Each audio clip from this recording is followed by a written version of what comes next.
যখন সোনাকে একবার খাদমুক্ত করা হয় তাকে বলে এক বান সোনা। সোনাকে খাদমুক্ত না করলে সোনার আসল রূপটা বাইরে আসে না।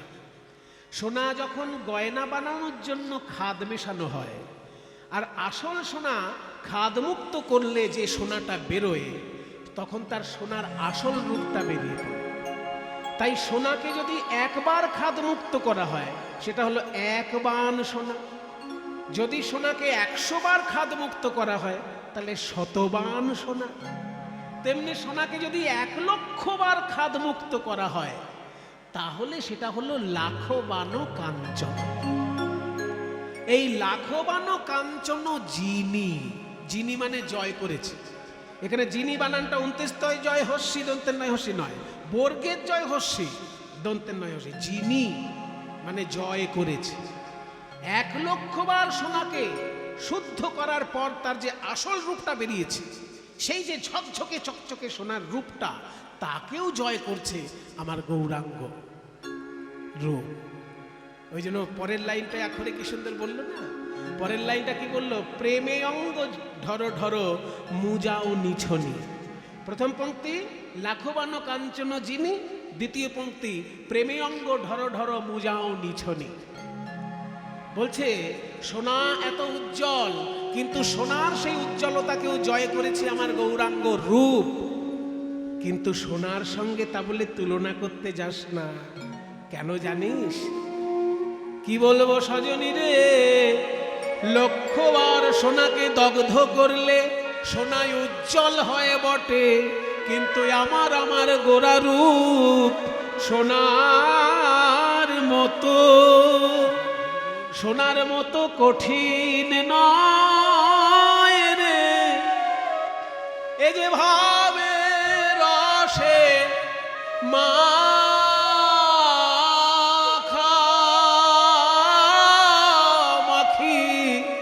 গো, সোনার মতো কঠিন নয় রে। সোনা হলো কঠিন, উজ্জ্বল ধাতু, দামি ধাতু। শেয়ার মার্কেট যখন বাড়ে সোনার দাম তখন কমে, আর শেয়ার মার্কেটের দাম যখন বাড়ে সোনার দাম তখন কমে। ওই জন্য মায়েরা মাঝে মাঝে খেয়াল রাখে যে শেয়ার মার্কেটের দাম বাড়ছে না কমছে। শেয়ার মার্কেটের সঙ্গে সোনার গতি প্রকৃতিটা উল্টো ধরনের। যদি কেউ সোনা কম দামে কিনতে চান তাহলে শেয়ার মার্কেট চড়া আছে কিনা জিজ্ঞাসা করুন। যারা শেয়ার মার্কেটে পয়সা খাটায় তাদের কাছে খবর রাখো। শেয়ার মার্কেট যখন উপরে থাকে তখন সোনার দাম নিচে থাকে, আর শেয়ার মার্কেট যেই নিচে থাকে সোনার দাম উপরে উঠে।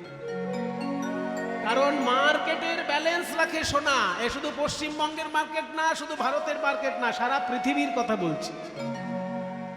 সারা পৃথিবীর যে মার্কেট তার ব্যালেন্স রাখে সোনা। গবেষণা করে জানা গেছে পৃথিবীর অন্যান্য দেশে যত সোনা আছে সব থেকে বেশি সোনা নাকি ভারতবাসীর আছে। কারণ ভারতবাসী মায়েরা সোনাকে অলংকার হিসেবে ঘরে রাখে। পৃথিবীতে অন্য দেশে মায়েরা অত সোনার অলংকার পরে না।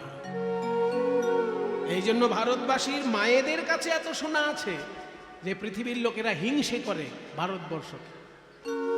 সব সোনা চুরি করে নিয়ে যেতে পারেনি ওই বিদেশি শাসকের দল। তারা সোনা চুরি করেছে কিন্তু সব নিয়ে যেতে পারেনি। এখনো ভারতবর্ষ সোনায় ঠাসাঠাসি। তা সোনা একটা দামি ধাতু, কিন্তু সোনা পড়লে কি কি ক্ষতি হতে পারে? ওই যে প্রথমে বলা হলো কঠিন।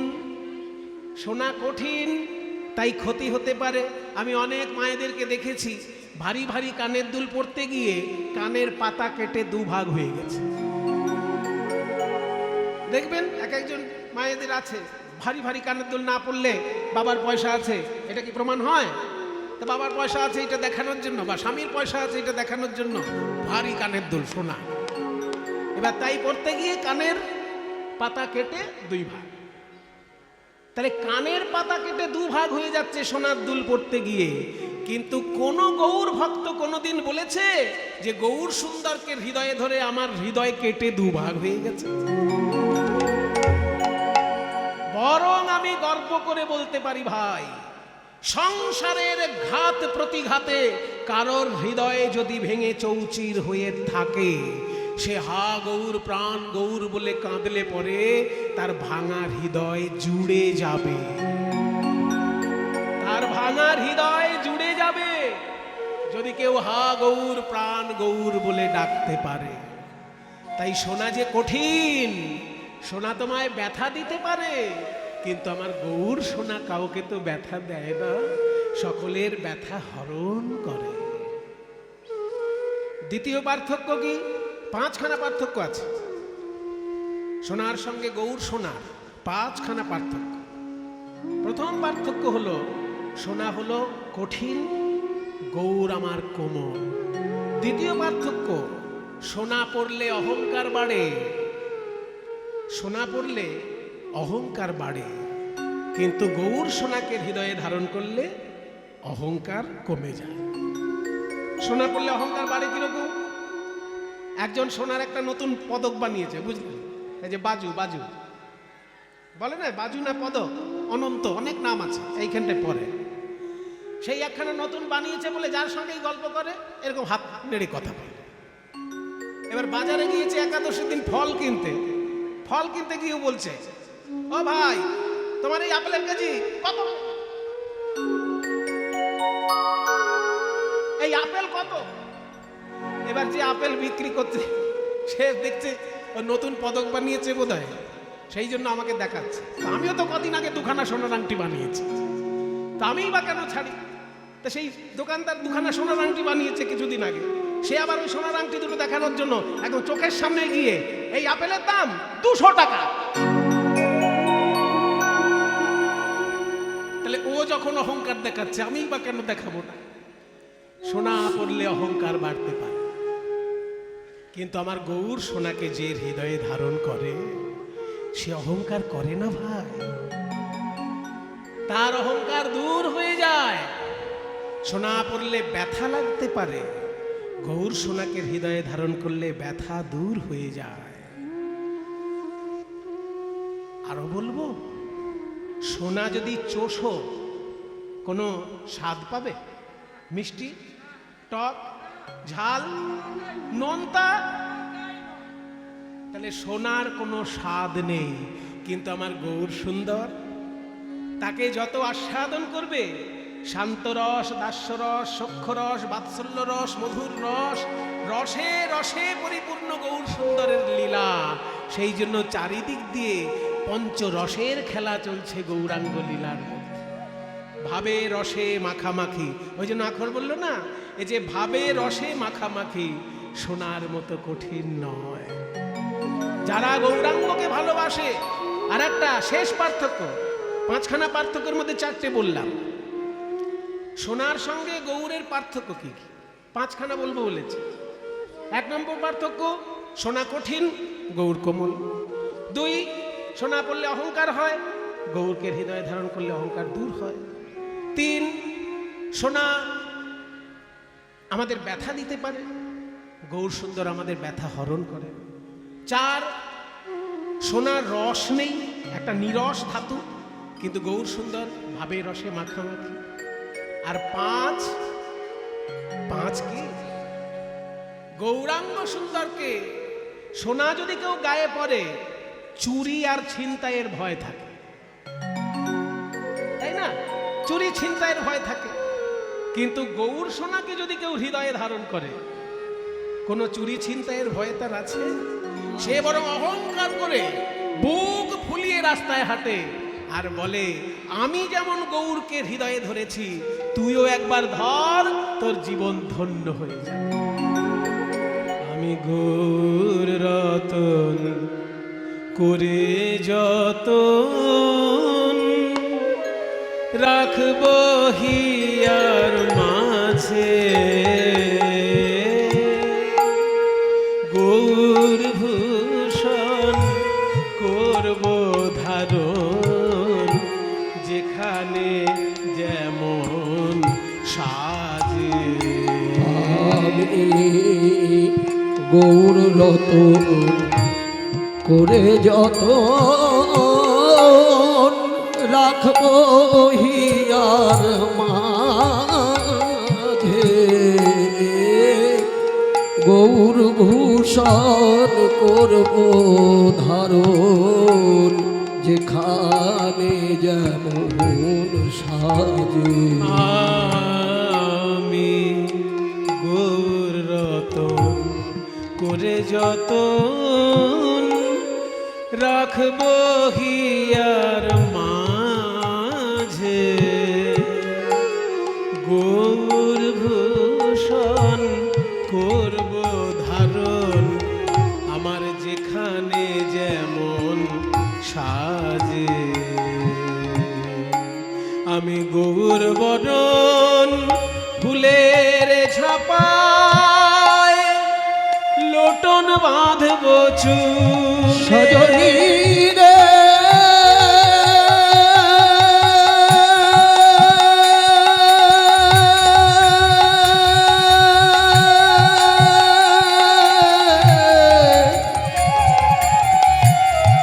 সজনী রে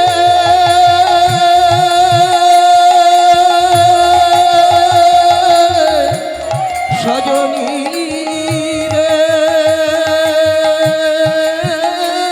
সজনী রে গৌর বরণ ফুলের ঝাপায় লোটন বাঁধব চুলে, চুলে আর গৌর বলে গৌরব করে পথে যাব চলে। আর গৌর বলে গৌরব করে পথে যাব চলে। তখন আমি কারো মানা মানব না গো, আমি কারো মানা মানব না গো, ওই গৌর বলে পথে যাব কারো মানা মানব না গো। আমি গৌর বলে পথে যাব, ওই রাঙা পায়ে বিকাই আমি গৌর বলে পথে যাব, রাঙা পায়ে বিকাইব আমি গৌর বলে পথে যাব কারো বাধা মানব না গো, গৌর বলে গৌরব করে পথে যাব চলে। এই যে আমার মুখের দিকে অত দেখার কি আছে? হ্যাঁ, কি দেখছো হাঁ করে আমার মুখের দিকে? আবার হাঁ করে দেখছো, বেশি দেখো না, বেশি দেখলে মুশকিল আছে। শেষকালে যেন আবার আমার মতো হয়ে যেও না। অমন করে দেখছো কি সই গোরা রূপে আমার সকলই গেল ভেসে, আর সকলই গেল ভেসে সজনী রে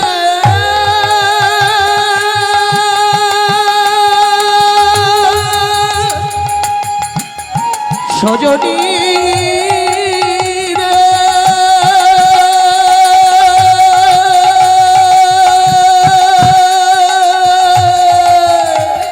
সজনী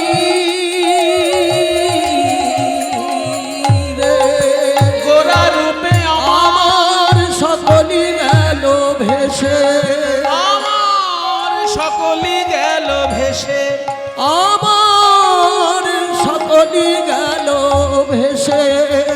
দাস লোচন বলে কুতূহলে দেখবো বসে বসে, দাস লোচন বলে কুতূহলে দেখবো বসে বসে।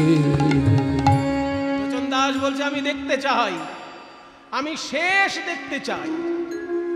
দেখব আমার কারা গেল আর কারা আছে, আমার কারা গেল আর কারা আছে।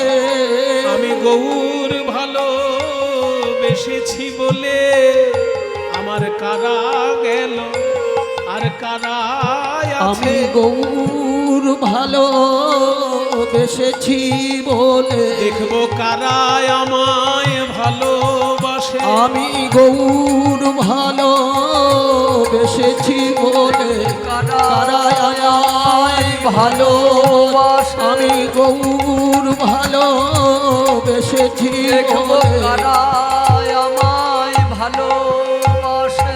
দেখবো কারা আমায় ভালোবাসে।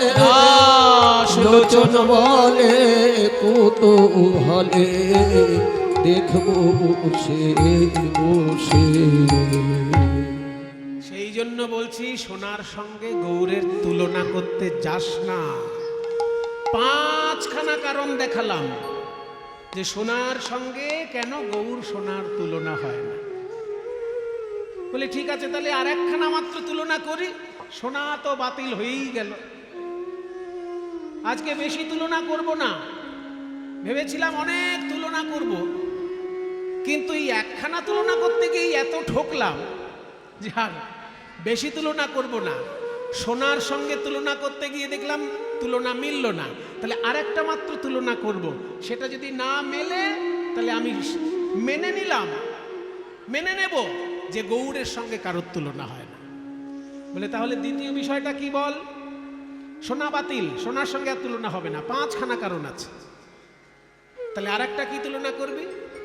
বলে আরেকটা তুলনীয় বিষয় হলো আকাশের চাঁদ।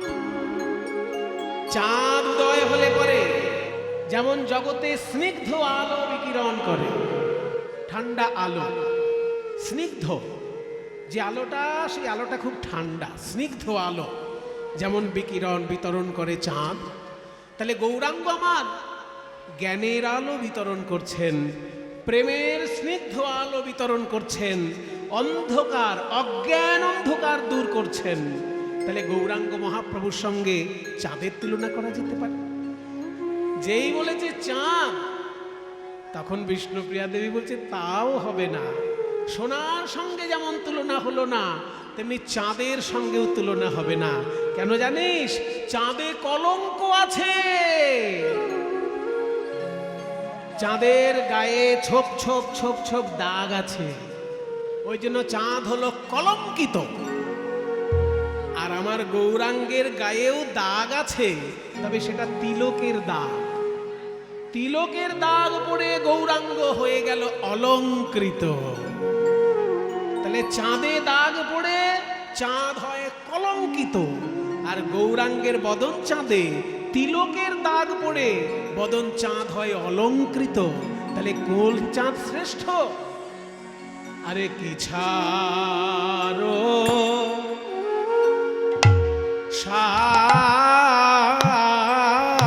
শারদ ও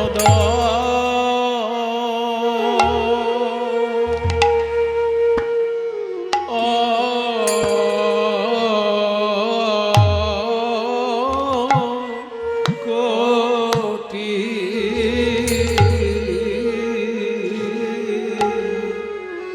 কোটি কোটি শশী আহারে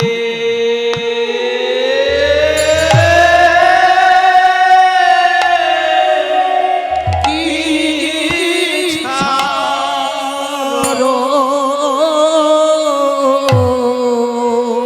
শারদ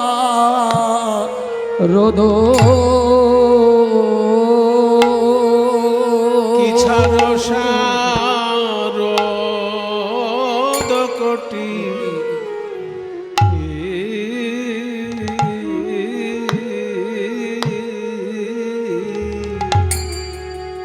কি ছাড়ো শারদ কোটি কোটি কোটি শশী শশী আহারে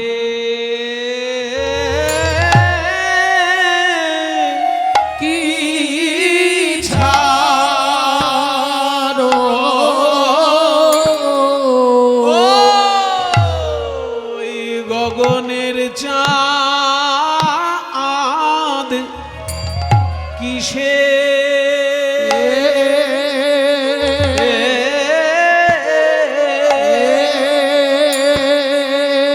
কিসে গনি রে আরে ও কি ঝাড়ো গগনের চাঁদ কিসে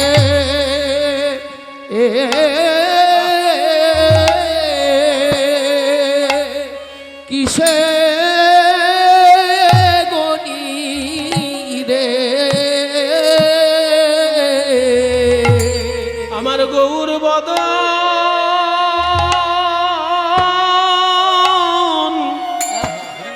বদন চাঁদের আগে গগনের চাঁদ কিসে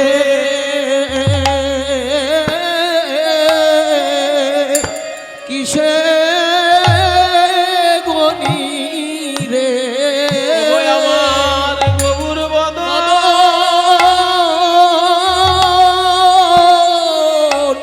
চাঁদের আগে যে চাঁদ ভিতর বাহির আলো করে আমার গৌর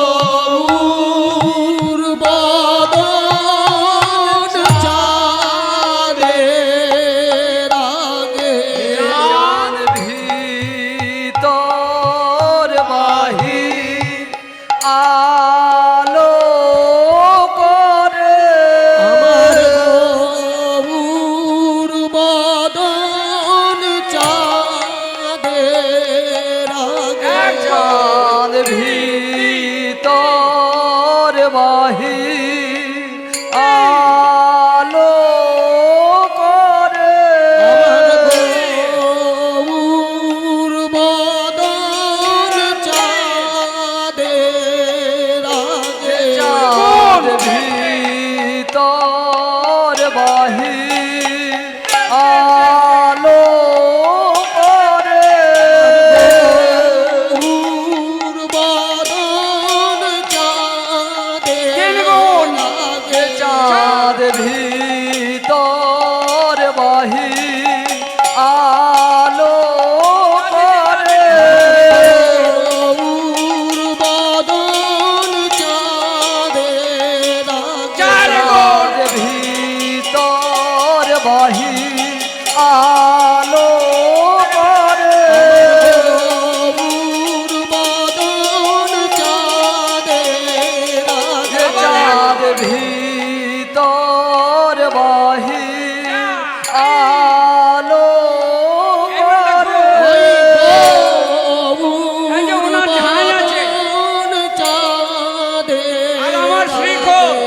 চাঁদ ভালো করে লক্ষ্য রাখবেন। ভিতর বাহির ওনার ঝাঁয়ের সঙ্গে আমার মেল হবে না। ভালো করে দেখবেন ওনার ঝাঁয়ের সঙ্গে আমার এই যে কলমকাঠি মেল হবে না। ও যেদিকে যাবে আমি বিপরীতে যাব। বাহির আলো করে গৌর বদন চাঁদের আগে চাঁদ ভিতর বাহির আলো করে গৌর বদন চাঁদের আগে চাঁদ এইবারে দেখুন। ভিতর বাহির আরেকটা মজার জিনিস জেরিয়া। আলো করে এই বড় একটা লেতে জেরিয়া বাজা মুশকিল আছে। অনেকজনকে ধরবেন দেখবেন মজা। চাঁদ ভিতর বাহির আলো করে গৌর বদন চাঁদের আগে চাঁদ ভিতর বাহির আলো করে গৌর বদন এবারে বাজনা। চাঁদের আগে ভিতর বাহি আলো করে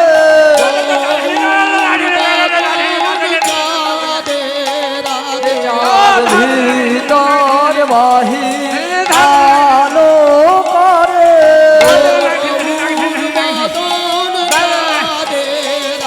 চাঁদ ভিতর বাহি আলো করে বদন চাঁদে যে চাঁদ ভিতর বাহি আলো করে বদন চাঁদে চাঁদ ভিতর বাহি আলো করে ভিতর বাহি আলো করে বদন চাঁদে রাগে ভিতর বাহি আলো করে বদন চাঁদে রাগে তার ভিতর বাহি আলো করে গৌর বদন চাঁদে রাগে ওই ভিতর বাহি আলো করে গৌর বদন চাঁদে রাগে তার ভিতর বাহি আলো ওই গৌর বদন চাঁদে রাগে ভিতর বাহি আলো করে গৌর বদন চাঁদে রাগে ভিতর বাহি আলো করে বদন চাঁদে রাগে তার ভিতর বাহি আলো করে গৌর বদন চাঁদের আগে গগনের চাঁদ কিসে?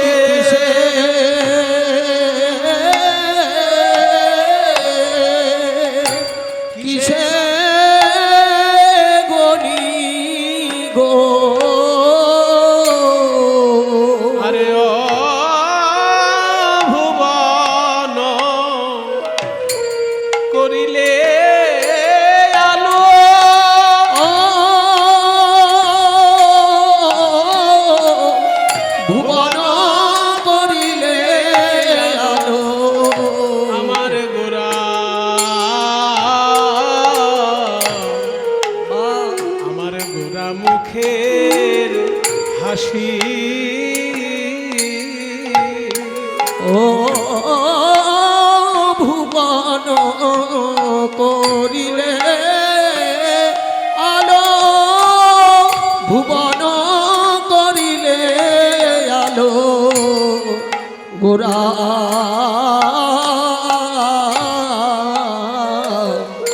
গোরা মুখের হাসি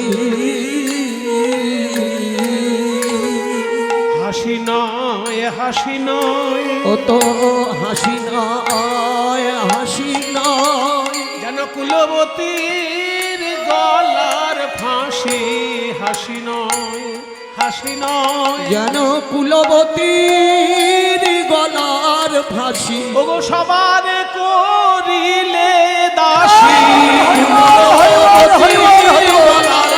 বলি সবার করিলে দাসী কুলবতীর গলার ফাঁসি সবার করিলে দাসী কুলবতীর গলার ফাঁসি সবার করিলে দাসী কুলবতীর গলার ফাঁসি সবার করিলে দাসী কুলবতীর গলার ফাঁসি হাসি নয় হাসি নয় ভুবন করিলে আলো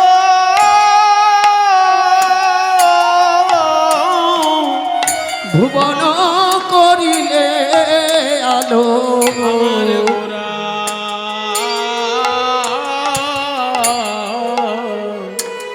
গোরা গোরা মুখে মুখের হাসি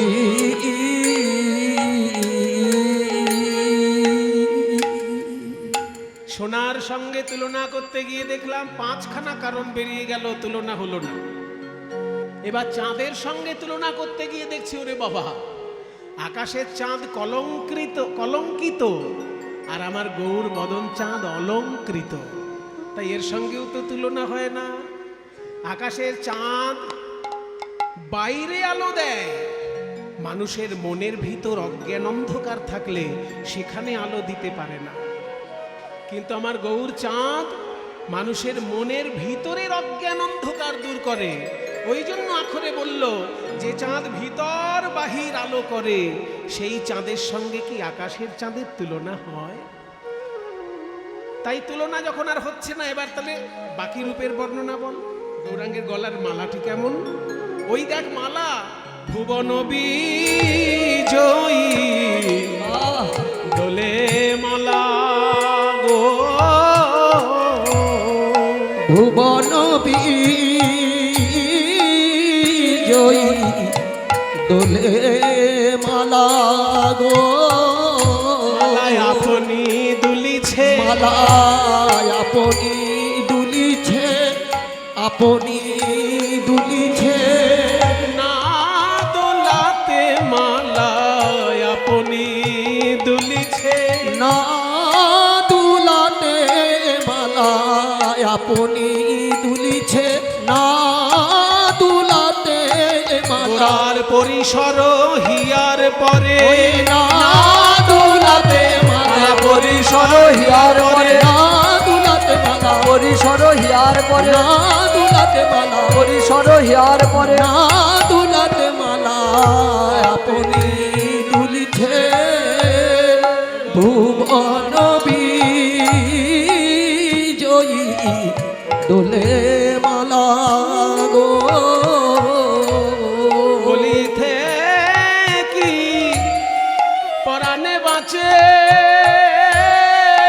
ইঠে কি পরাণে বাঁচে, কোন কামিনী কামিনীয় বোলা, ইথে কি পরাণে বাঁচে, ইঠে কি পরাণে বাঁচে, বলো কেমন করে বাঁচবে, বলো কেমন করে বাঁচবে, এই নদিয়া নাগরিক বল কেমন করে বাঁচবে, এই নদিয়া নাগরিকগণ কেমন করে বাঁচবে, নদিয়া নাগরিকগণ কেমন করে বাঁচবে, নদিয়া নাগরিকগণ নদিয়ায় ভুবন মোহন গৌর এলো, মোহন গৌর এলো, ভুবন মোহন গৌর এলো, ভুবন মোহন গৌর এলো, ভুবন মোহন গৌর এলো, ভুবন মোহন গৌর এলো, ভুবন মোহন গৌর এলো, ভুবন মোহন গৌর এলো, ভুবন মোহন গৌর এলো, ভুবন মোহন গৌর এলো, ভুবন মোহন গৌর এলো, নদিয়া নাগরিকগণ,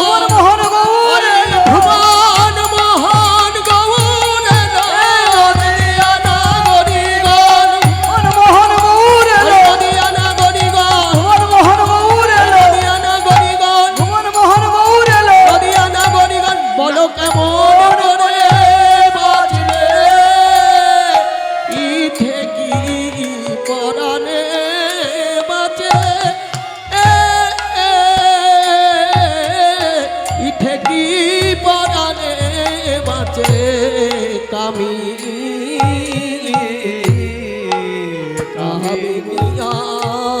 বলা,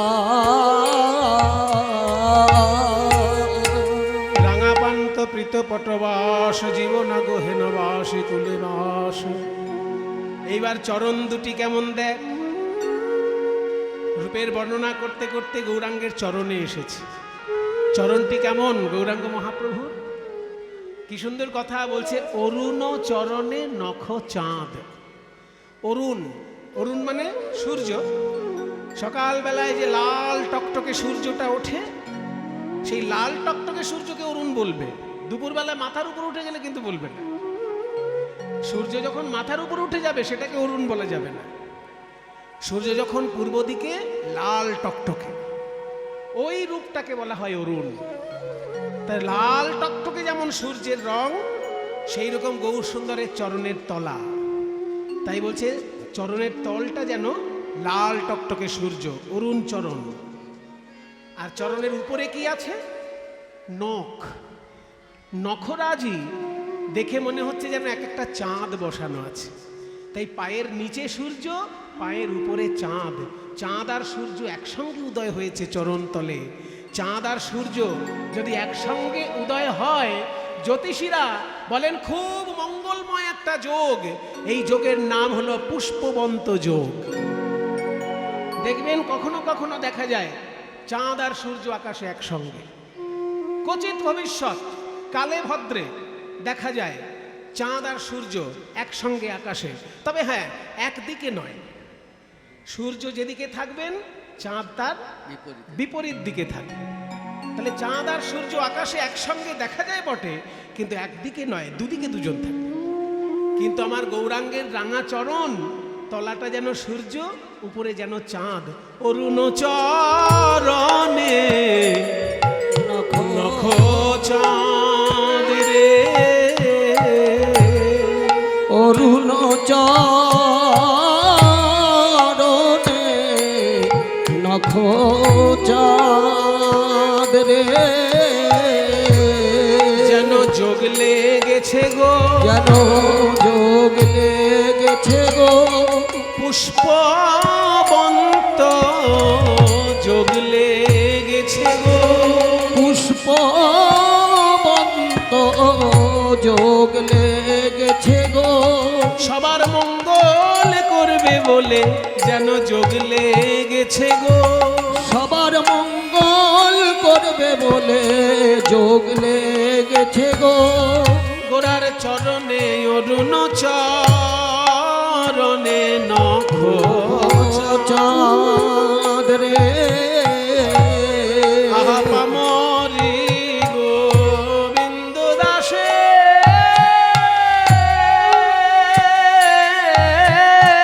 পামরি গোবিন্দ দাসের চিত চিত বাধা, ও তো রূপ নয়, রূপ নয়, অত রূপ নয়, রূপ নয়, যেন রূপের ফাঁদ পেতেছে, রূপ নয়, রূপ নয়, যেন রূপের ফাঁদ পেতেছে, রূপ নয়, রূপ নয়, যেন রূপের ফাঁদ পেতেছে, রূপ নয়, রূপ যেন রূপের ফাঁদ পেতেছে, রূপ নয়, রূপ নয়, যেন রূপের ফাঁদ পেতেছে, ভক্তের মন হরিণী ধরবে বলে, রূপের ফাঁদ পেতেছে, মন হরিণী ধরবে বলে, ফাঁদ পেতেছে, মন হরিণী ধরবে বলে, রূপের ফাঁদ ভক্তের পেতেছে, মন হরিণী ধরবে বলে, যেন রূপের ফাঁদ ভক্তের পেতেছে, মন হরিণী ধরবে বলে, যেন রূপের ফাঁদ পেতেছে, ফাঁদ নয়, রূপ নয়, পামরি গোবিন্দ দাসে, পামরি গোবিন্দ দাসের চিত চিত বাধা পামরি গোবিন্দ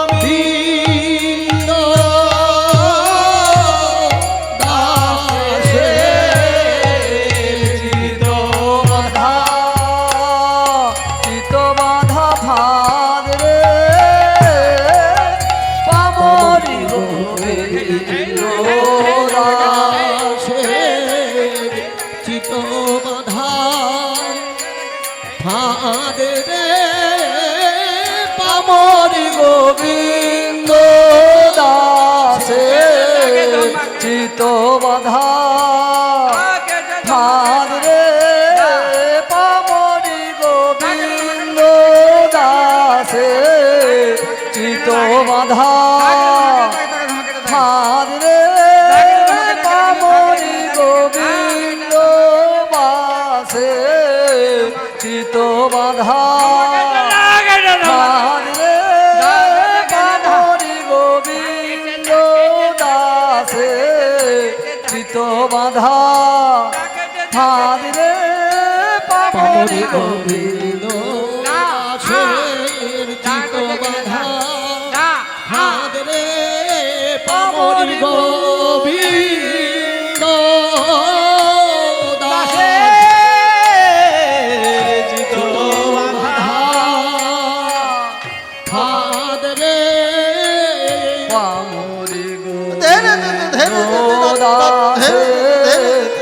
চিত বাধা ফাদরে খেটা খেটা গতি ঘিনা দিতে কথা গতি ঘিনা খেটা খেটা গতি ঘিনা বাধা খেটা খেটা গতি ঘিনা পামরি গোবিন্দ দাসে চিত বাধা ফাদরে পামরি গোবিন্দ দাসে চিত বাধা ফাদরে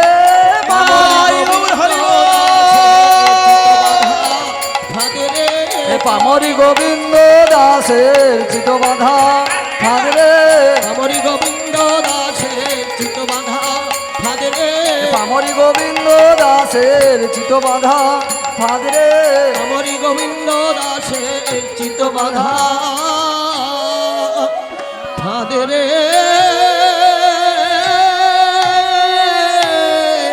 পামরি গোবিন্দ।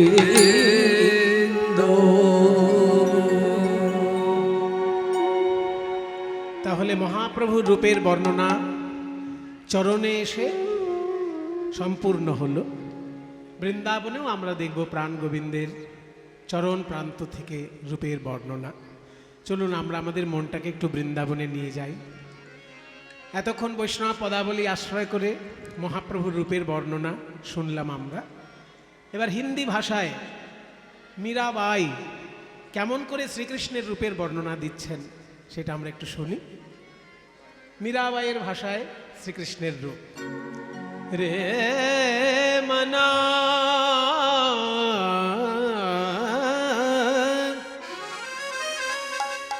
अब तक हम थे गंगा के किनारे में, देख रहे थे महाप्रभु की लीला। अब हम जाएंगे वृंदावन में, जमुना के किनारे में, यमुना के किनारे देखेंगे श्याम सुंदर की लीला। चलो मन गंगा यमुना तीर, यमुना तीर, यमुना तीर चलो मन। पिताई गौर हरि बोल, गौर हरि बोल। चलो गंगा यमुना तीर चलो गंगा यमुना तीर। यमुना यमुना जमुना जमुना यमुना जमुना जमुना यमुना यमुना यमुना गंगा यमुना तीर चलो गंगा यमुना तीर चलो गंगा यमुना तीर। यमुना के किनारे में जाके क्या होगा? यमुना के पानी में नहाने से त्रिताप ज्वालाएं दूर हो जाती है।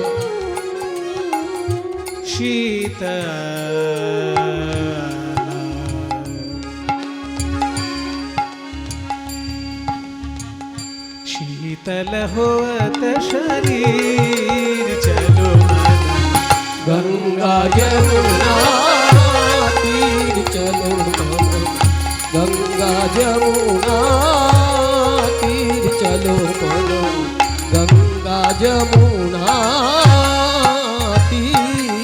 यमुना तीर यमुना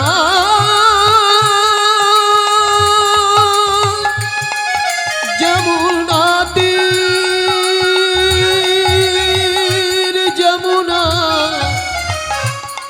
यमुना यमुना यमुना यमुना यमुना यमुना। यमुना के किनारे में जाके हम क्या देखेंगे? देखेंगे बंशी बजावत नाचत कान्हा। ओ बंशी बजावत नाचत कान्हा बजावत नाचत कान्हा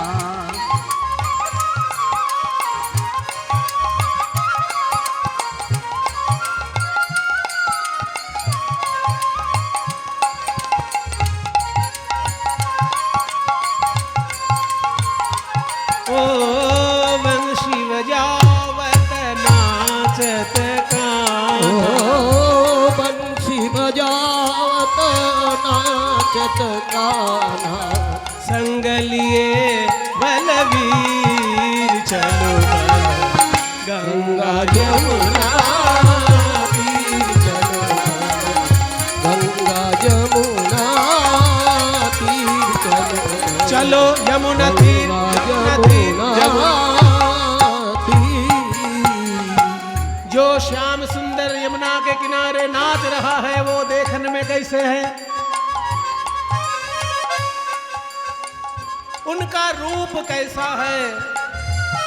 उनके माथे पे मोर के मुकुट है, अंग में पीतांबर है, मोर मुकुट पीतांबर शोहे मोर मुकुट पीतांबर शोभे मोर मुकुट पीतांबर शोभे कानों में हीरे के कुंडल झलक रहे हैं, कुंडल कुंडल झलकत हीर चलो गंगा यमुना तीर चलो गंगा यमुना तीर चलो गंगा यमुना तीर गंगा तीर থেকে যমুনার তীরে নিয়ে গেল এই সুন্দর ভজনটি, যেটা লিখেছেন রাজস্থানের রাজকন্যা মীরাবাই। শ্রীকৃষ্ণকে ভালোবেসে তিনি সর্বস্ব সমর্পণ করেছিলেন ওই রাঙা চরণে। মীরা কে মীরা মীরা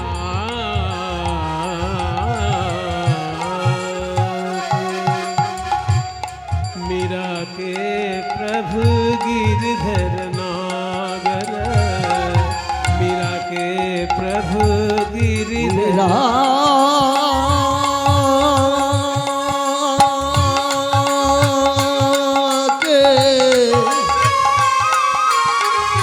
मीरा के मीरा के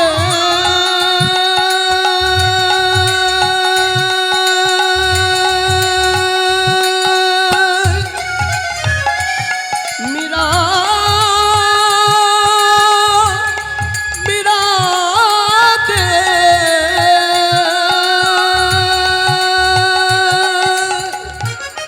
मीरा मीरा मीरा मीरा मीरा ओ मीरा के प्रभु गिरिधर नागर गिरिधर नागर गिरिधर नागर गिरिधर नागर गिरिधर नागर मीरा के प्रभु गिरधर नागर चरण कमल चरण कमल चरण कमल पर शीर चलो मन गंगा यमुना तीर चलो मन गंगा यमुना तीर चलो मन चलो यमुना तीर यमुना तीर यमुना तीर यमुना तीर यमुना यमुना तीर यमुना तीर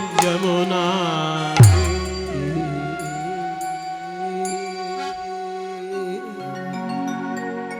वृंदावनं सखि भुवो वितनोति कीर्तिं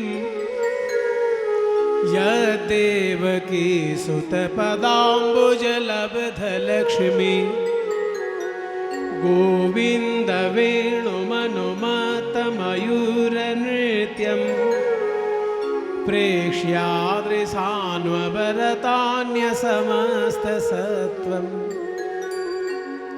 बर्हापीडं नटवरवपुः कर्णयोः कर्णिकारम् बिभ्रदवासो कनककपिशं वैजयन्तीं च मालाम् रन्ध्राणवेणोरधरसुधया पूरयन् गोपवृन्दैः वृन्दारण्यं स्वपदरमणं प्राविशद गीतकीर्तिः प्राविशद गीतकीर्तिः प्राविशद गीतकीर्तिः प्राविशद गीतकीर्ति प्राविशद गीतकीर्ति प्राविशद गीतकीर्ति प्राविशद गीतकीर्ति प्राविशद गीतकीर्ति प्राविशद गीतकीर्ति प्राविशद गीतकीर्ति।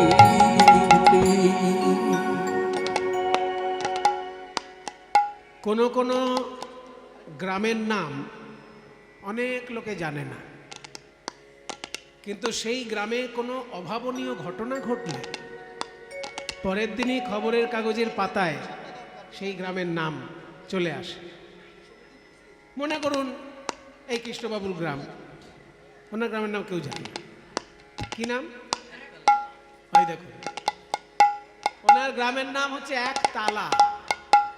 সঙ্গীত জগতের লোক জানে একতালা একটা তাল আছে, কিন্তু সেই নামে আবার একটা গ্রাম আছে, এ জানা সম্ভব না।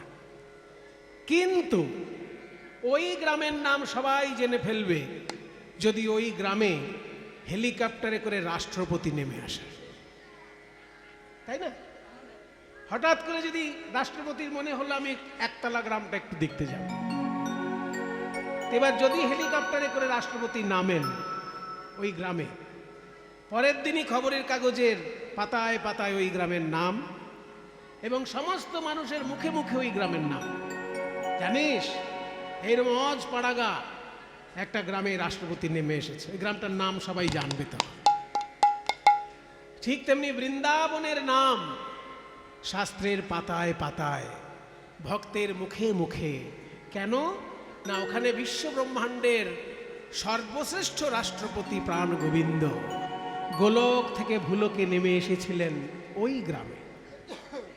যেহেতু এই বৃন্দাবনে নেমে এসে তিনি লীলা করেছেন, তাই বৃন্দাবনের নাম শাস্ত্রের পাতায় পাতায়। শ্রীকৃষ্ণকে দেখতে কত সুন্দর, সেটাই আজকে আমাদের বর্ণনীয় বিষয়। ভগবানকে দেখতে কত সুন্দর, সেটা কি ভাষায় বর্ণনা করা যায়?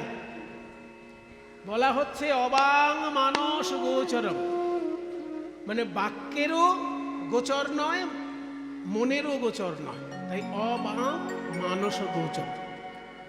ভগবানকে দেখতে কেমন? তিনি কি রূপবান না রূপহীন? পৃথিবীতে 3-4খানা বড় বড় ধর্ম, অনেক ধর্ম আছে পৃথিবীতে, কিন্তু মূলত 4টে ধর্ম বড় ধর্ম, তাই না? মানে ওই ধর্মের সংখ্যায় লোক বেশি, সেই জন্য বড় বলছি, নাহলে সব ধর্মেরই লক্ষ্য এক, সব ধর্মেরই লক্ষ্য এক, মানুষের কল্যাণ সাধন এবং ঈশ্বরের উপাসনা। যে কোনো ধর্মের এই দুটো সাধারণ বৈশিষ্ট্য, তাহলে সব ধর্মই ভালো। কিন্তু বড় ধর্ম বলছি সেগুলোকে যেগুলো লোক সংখ্যা বেশি। পৃথিবীতে সব থেকে বেশি লোক সংখ্যা কোন ধর্মের? খ্রিস্টান ধর্মের। কারণ খ্রিস্টানরা যখনই কোনো দেশ দখল করেছে অমনি সেইখানে খ্রিস্টান ধর্ম প্রচার করে দিয়েছে। এখনো দেখবেন আমাদের দেশে পাড়ায় পাড়ায় খ্রিস্টানরা নতুন নতুন করে খ্রিস্টান বানানোর জন্য একদম কি বলবো আদা জল খেয়ে লেগেছে, তাই না? দলে দলে লোককে খ্রিস্টান বানাচ্ছে, তলে তলে, কখনো শিক্ষার লোভ দেখিয়ে, কখনো অর্থের লোভ দেখিয়ে। ভারতবর্ষে খ্রিস্টান হয়েছে দলে দলে মানুষ প্রধানত শিক্ষার লোভে এবং অর্থের লোভে। তাহলে এই যে খ্রিস্টানরা যেখানে যেখানে দেশ দখল করেছেন সেইখানেই ধর্ম প্রচার করেছেন। ইসলাম ধর্মেরও একই ব্যাপার, যেখানে যেখানে তারা দেশ দখল করেছেন সেইখানে পুরনো ধর্মকে একদম ধূলিসাৎ করে দিয়ে নিজের ধর্মকে প্রতিষ্ঠা করেছেন। তার সব থেকে বড় উদাহরণ ইরান। ইরানের একটা নিজস্ব ধর্ম ছিল, কিন্তু সেই ধর্ম প্রায় লুপ্ত হয়ে যাবার পথে। ধর্ম বাঁচানোর জন্য ইরান থেকে কিছু লোক ভারতবর্ষে পালিয়ে এসেছিল, তাই ইরানের ধর্ম ভারতবর্ষে টিকে আছে। ইরানে টিকে আছে কিনা সন্দেহ।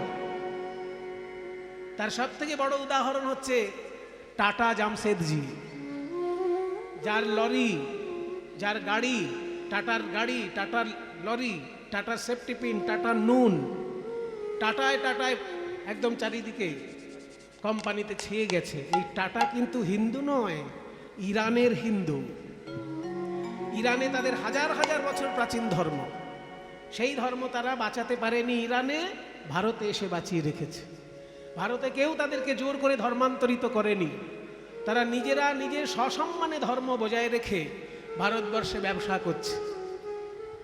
তাহলে পৃথিবীতে সব থেকে বেশি লোক হচ্ছে খ্রিস্টান ধর্মে, তারপরেই জনসংখ্যার দিক দিয়ে মুসলমান ধর্ম, এবং তারপরেই জনসংখ্যার দিক দিয়ে হিন্দু ধর্ম, আর তারপরে জনসংখ্যার দিক দিয়ে বৌদ্ধ ধর্ম, তারপর আর যা যা আছে শিখ ধর্ম, অমুক তমুক, জৈন, শিখ, এরা সব সংখ্যায় অল্প কিন্তু বড় বড় ধর্ম। যেমন জৈন ধর্ম খুব বড় ধর্ম, কিন্তু সংখ্যায় অল্প। রাজস্থানে কিছু আর গুজরাটে কিছু। মূলত জৈন ধর্মের ব্যাপক প্রসার দেখা যায় রাজস্থান আর গুজরাট, কারণ ওই দেশে বৈশ্য জাতির লোকেরা বেশি করে জৈন ধর্ম গ্রহণ করেছিল। কারণ বৈশ্য জাতির লোকেরা দেখলো যে হিন্দু ধর্মে থেকে আমরা তো ব্রাহ্মণের উপরে উঠতে কোনোদিনই পারবো না, কিন্তু জৈন ধর্মের নাম লেখালে অন্তত সমাজে উপরে আমাদের স্থান থাকবে। সেই জন্য বৈশ্য জাতির লোকেরা বেশিরভাগ জৈন ধর্ম অবলম্বন করেছেন এবং তারা সসম্মানে ব্যবসা করে চলেছেন সারা ভারতবর্ষ বা সারা পৃথিবী জুড়ে।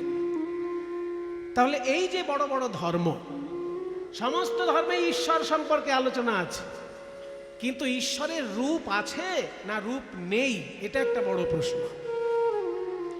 কোন কোন ধর্ম বলে ঈশ্বর রূপবান, আবার কোন কোন ধর্ম বলে ঈশ্বর জ্যোতি স্বরূপ, রূপ নেই এটা তো জ্যোতি আছে।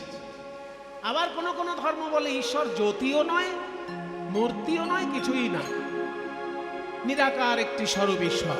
যেমন বৌদ্ধ ধর্মে কোনো মূর্তি বা কোনো জ্যোতি বৌদ্ধ ধর্মে স্মরণ করা হয় না।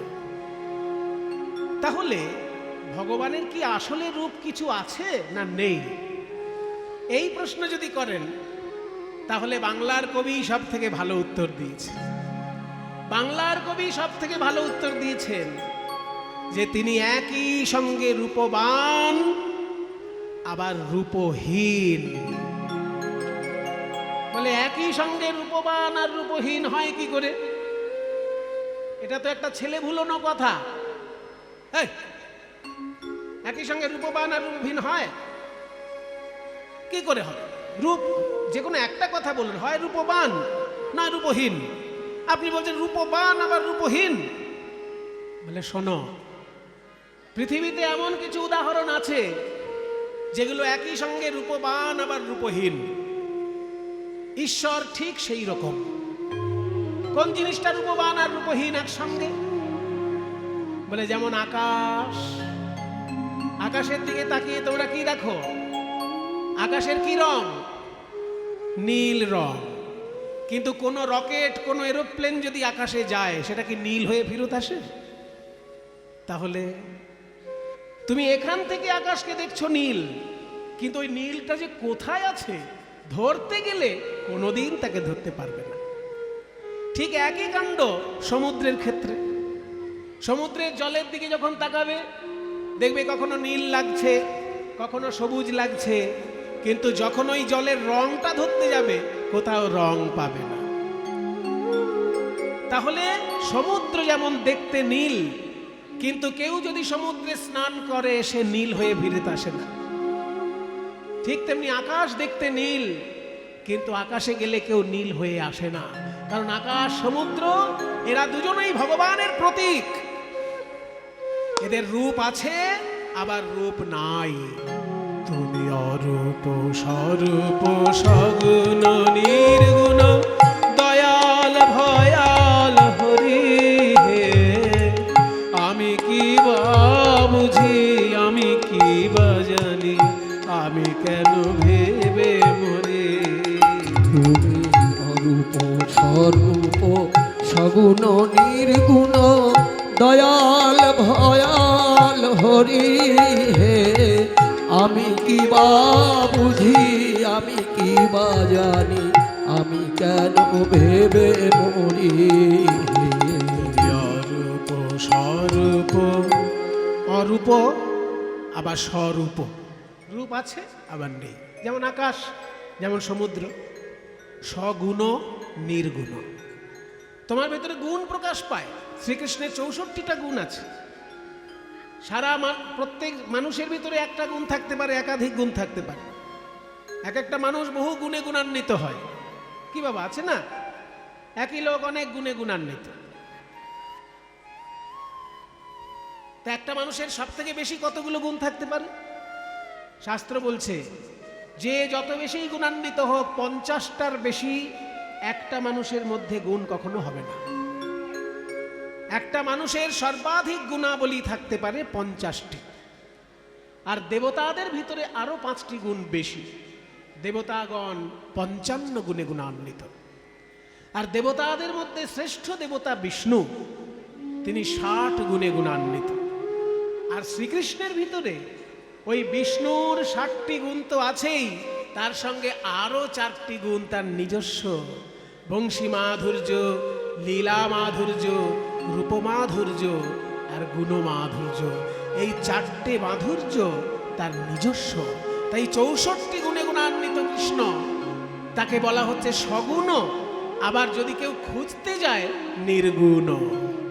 দেখা যাবে সত্য রজ তম এই 3 গুণের ঊর্ধ্বে শ্রীকৃষ্ণ ভগবান। ত্রিগুণাতীত, সেই অর্থে নির্গুণ। অরূপ স্বরূপ সগুণ নির্গুণ দয়াল ভয়াল হরি হে, আমি কি বা বুঝি আমি কি বা জানি, আমি কেন ভেবে মরি। তুমি অরূপ স্বরূপ সগুণ নির্গুণ দয়াল ভয়াল হরি হে, আমি কি বা বুঝি আমি কি বা জানি, আমি কেন ভেবে মরি। কেমনে এসেছি কি রূপে বাজাব, তা ভাবিয়া কেন জীবন কাটাবো। তুমি আনিয়াছ তোমারেই পাব, তাই শুধু মনে করি। তুমি অরূপ স্বরূপ সগুণ নির্গুণ দয়াল ভয়াল হরি হে, আমি কি বা বুঝি আমি কি বা জানি, আমি কেন ভেবে মরি। এইবার একটা মজার কথা, ভগবানের রূপ আছে না রূপ নেই? এটার যেমন উত্তর হয়ে গেল যে দুটোই ঠিক, তার রূপ আছে আবার রূপ নেই। তুমি যদি ভক্তি দিয়ে তাকে বিশ্লেষণ করো তাহলে রূপ খুঁজে পাবে, আর যদি যুক্তি দিয়ে তাকে কাটাছেঁড়া করতে চাও তাহলে রূপ খুঁজে পাবে না। যুক্তি দিয়ে যদি ভগবানকে খোঁজো, রূপ পাবে না। আর ভক্তি দিয়ে যদি রূপ খোঁজো, তোমার কাছে অনেক রূপে ধরা দেবে। 10 অবতারের 10টা রূপ, আবার 10 মহাবিদ্যার 10টি মাতৃরূপ, সবই তো ভগবান। 10 অবতারের 10টি রূপ জগৎ পিতার পিতৃরূপ, আবার 10 মহাবিদ্যার মধ্যে জগৎ মাতার মাতৃরূপ। এই মাতৃরূপে পিতৃরূপে বহু রূপে তিনি বিশ্ব ব্রহ্মাণ্ডে বিরাজ করছেন। কাজেই তুমি যদি ভক্ত হও, তোমার সামনে নানা রূপে তিনি ধরা দেবেন। আর তুমি যদি অভক্ত যুক্তিবাদী হও, তোমার কাছে তিনি রূপহীন রূপে ধরা দেবেন। তাই দুটোই ভগবানের রূপ। এবার রূপই যখন আমরা ভগবানের আস্বাদন করব, তাহলে নানা রূপই আস্বাদন করা ভালো। আকাশের রং যখন দেখব, শুধু কি নীল রং দেখব? আকাশে কি শুধু নীল রং থাকে? যখন সূর্য ওঠে তখন আকাশের রং পাল্টায় কি না? যখন সূর্য ডোবে তখন আকাশের রং পাল্টায় কি না? যখন আকাশে রামধনু ওঠে তখন আকাশের রং পাল্টায় কি না? তাহলে আকাশের কি একটা রূপ? আকাশের রামধনুতে দেখা যায় 7 রকমের রূপ। ঠিক তেমনি আমাদের মুনি ঋষিগণ আমাদের ভগবানকে নানা রূপে সাজিয়েছেন এবং সব রূপই সত্য।